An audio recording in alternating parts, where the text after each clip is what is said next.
An unconventional way to learn Lake Tahoe's history is through her cemeteries.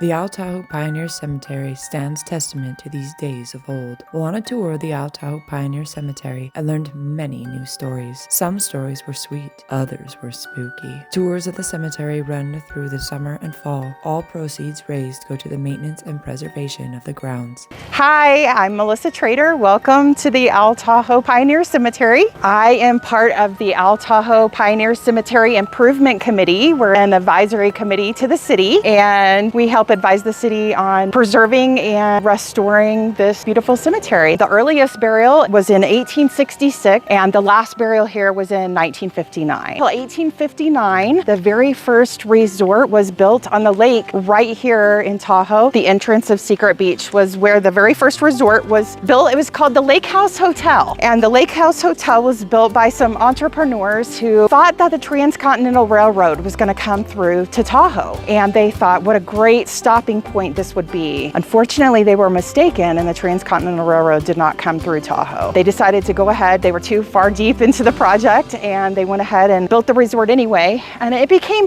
really popular with the miners and the loggers who were here in this area. Silver had been discovered down in Virginia City, in that area. It became a very popular spot for the working men. It had quite the reputation. Now, in 1866, a fire took the Lake House Hotel, burned it to the ground. Problem with the cemetery, and that's this map, is these are all the plots, the small areas here, and the cemetery boundaries are here.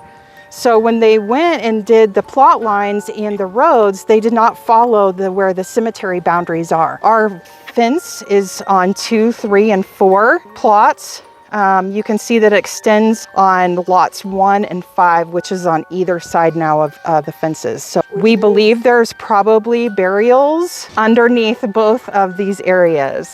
Now, this is purely conjecture, but as a Gen Xer steeped in 80s horror, it feels like a poltergeist scenario where houses were built on top of the bodies after the headstones were quietly removed. In 2020, the Daughters of the American Revolution decided to make the cemetery part of their project and bring in ground penetrating radar. And so that was done in all the fenced in areas that you see here. And then on the other side of this fence is actually a conservancy lot, and they were able to get permission to do the ground penetrating radar over there as well. And what we found is probably about between 12 and 13. And what they discovered with the ground penetrating radar is 121 burials between here, and 5 of those are on the land behind us.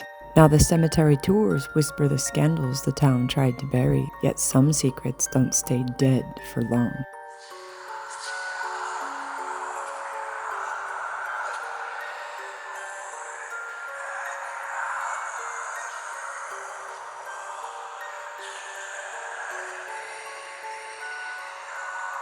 In 1975, the Historical Society decided to hold a ceremony at midnight on Halloween and rebury Mr. Hill.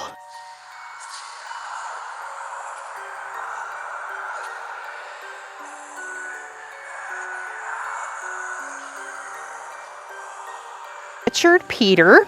He is the earliest known burial here. So this was here when the Rowlands came here. They used this to establish the cemetery for the community around here.